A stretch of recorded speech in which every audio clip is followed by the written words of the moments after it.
Bismillahirrahmanirrahim. Assalamualaikum warahmatullahi wabarakatuh. Pemirsa Masumi TV dimanapun berada, dari Sabang sampai Merauke, teman-teman kita para diaspora di seluruh dunia, saudara-saudara kita juga, kita berharap terus menyaksikan tontonan, ya, diskusi, bincang-bincang hangat, dan tentunya topik-topik menarik yang akan kita tampilkan. Seperti kali ini kita akan menampilkan tamu kita dari Sulawesi Tenggara. Pemirsa sekalian, Sulawesi Tenggara ini dalam catatan sejarah Masumi itu termasuk provinsi yang suara Masuminya besar di Sulawesi, selain Sulawesi Selatan. Jadi kita berharap sekali yang namanya Sulawesi Tenggara ini betul-betul nanti akan berpengaruh di pemilu 2029. Nah, kebetulan tamu kita pada hari ini adalah pengurus DPW Partai Masumi Sulawesi Tenggara, Sultra, Bapak Laude Ruslan SEMM. Assalamualaikum, Pak. Waalaikumsalam, Pak. Apa kabar ini? Alhamdulillah baik. Sehat, Pak, ya? Sehat. Alhamdulillah. Pak Ruslan, Pak Laude atau Pak Ruslan bagusnya manggilnya, Pak? Pak Ruslan boleh, Pak Laude boleh. Iya, boleh dua-duanya. Pak Ruslan, Iya. ya. Kita ketahui nih, jadi sejarah Masumi di tahun pemilu 1955, Sulawesi Tenggara ini urutan setelah Sulawesi Selatan, perolehan suaranya yang besar, dominan. Jadi seperti kita ketahui kan ada sekitar 15 provinsi lah yang besar suara Partai Masumi tahun 55. Ya, dari Aceh misalnya, Sumatera Barat, kemudian Jambi, Sumatera Selatan, kemudian masuk ke Jawa Barat, ya, termasuk Banten, kemudian ke sebagian DKI, Nusa Tenggara Barat, Sulawesi Selatan, kemudian Sulawesi Tenggara, Kalimantan Selatan, Maluku Utara yang sekarangnya Maluku Utara. Itu besar-besar suara Masuminya. Insya Allah di pemilu 2029 nanti Masumi juga berperan di provinsi tersebut. Nah, kalau kita bincang-bincang tentang Sultan nih, Pak Laude, kira-kira ada rencana ya pemekaran wilayah di sana ya? Itu gimana ceritanya tentang pemekaran itu, Pak? Tadi rencana pemekaran Sulawesi Tenggara itu menjadi dua, yaitu dulu pernah digagas Provinsi Buton Raya. Provinsi Buton Raya. Iya. Kemudian bergeser menjadi Provinsi Buton Kepulauan. Buton, namanya diganti. Iya. Itu kurang lebih ya 10 tahun sudah digagas. Oke. Tapi mengalami kendala-kendala, yaitu moratorium. Kemudian ya sampai hari ini para tokoh-tokoh masyarakat Buton itu masih berjuang. Moga-moga di pemerintahan ke depan di Prabowo itu bisa dibuka pemekaran, sehingga Buton itu akan menjadi provinsi tersendiri. Ya, melalui beberapa kabupaten. Pertama Buton sebagai induk. Buton ya? Ya. Kemudian Kota Bau-Bau. Oh, oke. Buton Selatan. Buton Tengah. Buton Utara. Dan Wakatobi. Wakatobi ya. Termasuk ya? Termasuk. Luar biasa. Ya. Secara administratif memenuhi persyaratan. Dengan luas wilayah sekitar 4.400 sekian kilometer, dan dengan jumlah penduduk kurang lebih 500 ribu ya? 500.000 jiwa. Kalau kita lihat dari sisi administrasi, insya Allah Buton memenuhi persyaratan itu. Tinggal bagaimana kebijakan pemerintah pusat untuk bisa merespon aspirasi masyarakat Buton. Padahal Buton itu adalah ex-kesultanan. Ex-kesultanan? Ya. Apa namanya kesultanan? Kerajaan Buton. Oh, kerajaan Buton, ya, oke. Dia negara tersendiri, punya mata uang tersendiri, punya bendera tersendiri. tapi karena cinta kepada NKRI, ya meleburkan dirinya ke negara. Masih ada kerajaannya, keluarga kerajaan? Masih. Jadi, tapi sekarang tinggal budaya dilestarikan. Karena itu jelas masyarakat Buton menginginkan bahwa Buton itu bisa menjadi provinsi. Kalau dulu adalah satu negara tersendiri, ya kemudian sekarang menjadi terpecah-pecah menjadi kabupaten dan kota, sudah seharusnya diberikan hadiah. Betul. Hadiah satu provinsi. Ya, satu provinsi tersendiri. Artinya dari segi secara geografis, kependudukan, apalagi historis gitu ya, itu layak untuk menjadi provinsi sendiri gitu ya. Sangat layak. Oke, pemirsa Masumi TV perlu disampaikan Pak Laude Ruslan SEMM ini adalah ketua Stikes ya Buton. Jadi memang asli, putra asli Buton gitu ya. Yang apa namanya juga selain di bidang pendidikan juga pengusaha juga. Dan beliau ini sekarang ini menjadi pengurus DPW Partai Masumi Sulawesi Tenggara yang sebentar lagi insya Allah mungkin menjadi ketua gitu ya. Kita berharap menjadi ketua. Kita berpikirnya begitu Pak. Karena Buton ini dan terutama Sulawesi Tenggara dan Butonnya ini begitu besar gitu ya. Kita berharap memang Masumi berperan di Sulawesi Tenggara nanti gitu. Ada nggak kira-kira apa program atau mungkin strategi-strategi yang akan dijalankan nanti supaya Partai Masumi itu berkembang di Sulawesi Tenggara? Ya.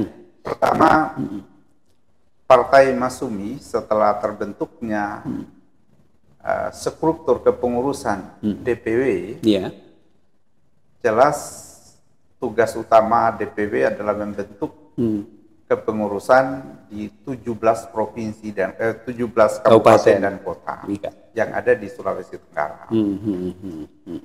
Nah, kalau kita lihat tadi sudah diberikan sejarah perolehan suara Masumi di Sulawesi Tenggara yang cukup signifikan. Betul.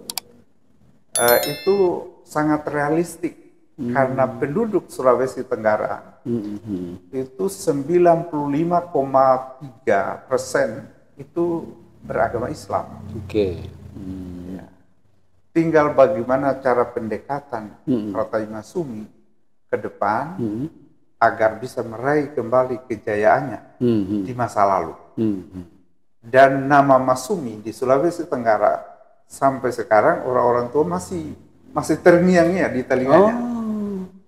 Sehingga insya Allah kalau ini dibumikan, kemudian dengan kerja keras para pengurusnya di tiap-tiap kabupaten dan kota, insya Allah Masumi pada pemilu 2029 nanti akan meraih kembali kejayaannya. Insya Allah.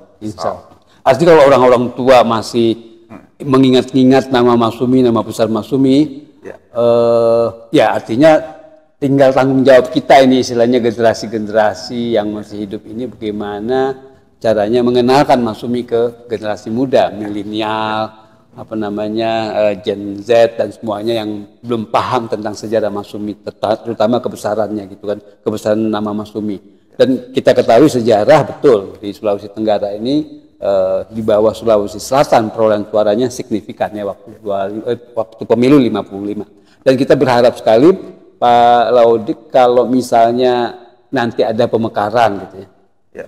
Namanya kan buat lagi Sulawesi Tenggara gitu, artinya Sulawesi Tenggara ini tetap, tapi ada Butonnya gitu. Itu ada pengaruhnya nggak nanti? Maksud saya Masumi besarnya di Sulawesi Tenggara nantinya, yang Sulawesi Tenggara setelah pemekaran, atau di Butonnya, atau dua-duanya Pak? Dua-duanya. Oh dua-duanya besar ya? Jadi ya Buton itu kan kesultanan. Iya. Jadi kalau ada non-Muslim itu pasti pendatang. Tapi toleransi beragama sangat baik. Karena di sana juga sudah ada transmigrasi dari Jawa Bali. Jawa Bali, oke. Ya, jadi masih lebih 90%. Lebih ya? Iya. Boleh dikata ya 90. Kalau di Buton ya lebih besar. melebihi, kalau secara keseluruhan Sulawesi Tenggara itu penduduk Muslim itu ada di kisaran 95,30%. Itu. Kalau di Butonnya mungkin 99, Pak. Oh, oke. Ya, Artinya Masumi potensi itu, ya. Ya mungkin akan lebih eksis di Buton. Tapi gimana Pak caranya menghadapi persaingan ya dengan partai-partai Islam gitu, misalnya kita anggap PKS atau PAN, P3 atau PKB gitu ya? Ya, dengan visi yang berbeda. Tentu Masumi kan mengayomi seluruh lembaga-lembaga adat, tokoh-tokoh masyarakat. Nah, bagaimana pendekatan kita, program-program Partai Masumi ke depan itu harus kita jabarkan dengan baik supaya mudah diserap, mudah dipahami bagaimana Partai Masumi mempertahankan bagaimana memakmurkan masjid-masjid yang ada di kampung-kampung itu, sehingga akan menjadi program utama. Nah, kemudian mengadakan pengajian-pengajian di majelis-majelis taklimnya. Masumi kan cukup banyak ustaznya. Betul banyak, insya Allah itu bisa diprogramkan ke depan. Programnya.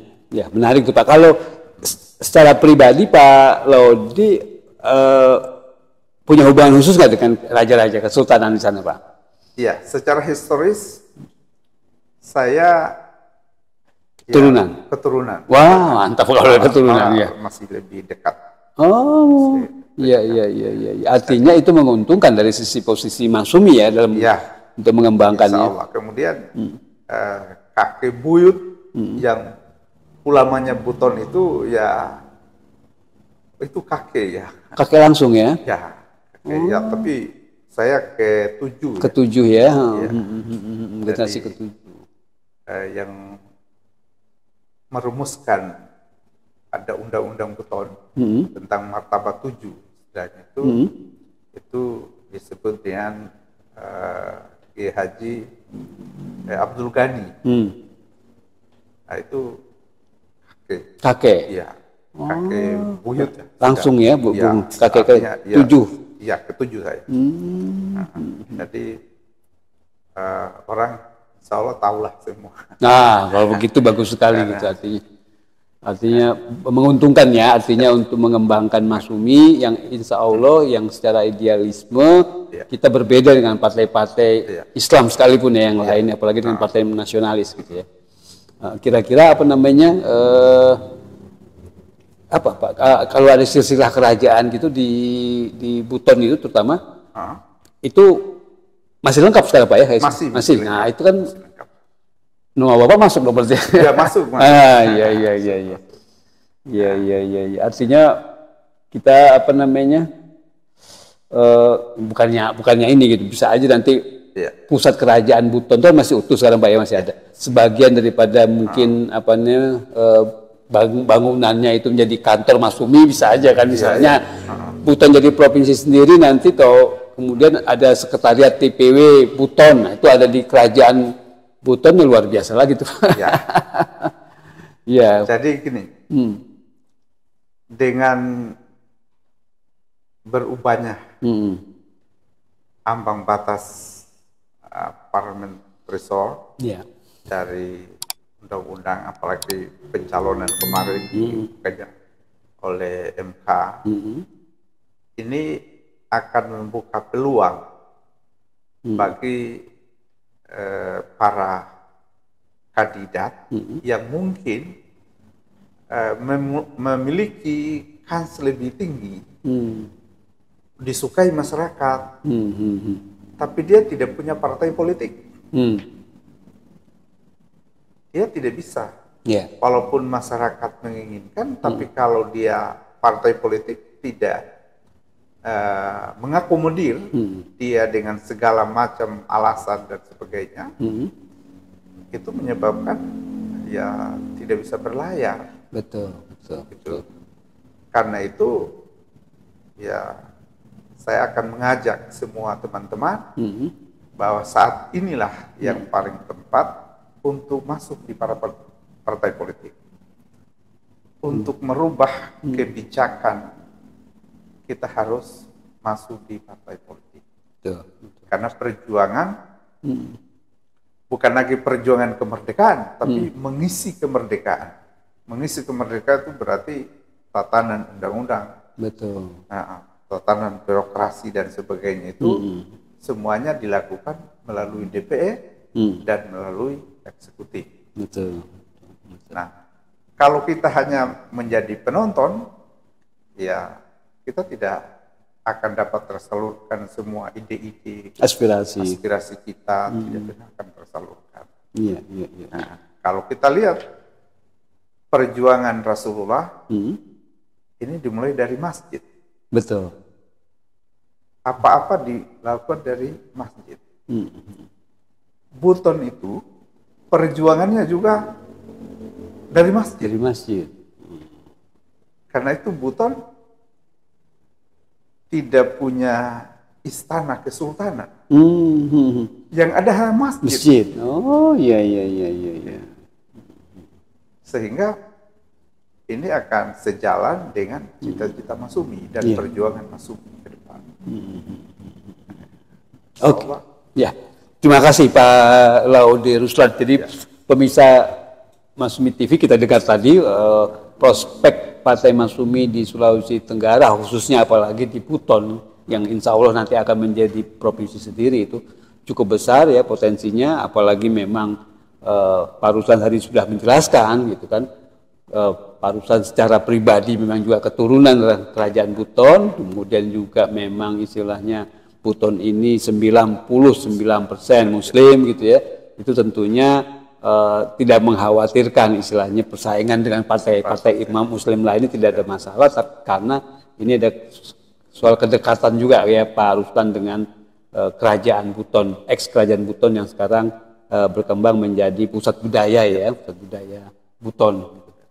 Saya kira begitu. Terima kasih Pak. Terima kasih Masih ada lagi yang mau disampaikan, silakan. Saya kira cukup. Cukup ya. Terima kasih Pak Laude Ruslan, SAMM. Kita berharap sekali Partai Masyumi akan berkembang di Sulawesi Tenggara dan khususnya juga Buton. Ya. Amin. Billahi taufiq wal hidayah. Wassalamualaikum warahmatullahi wabarakatuh.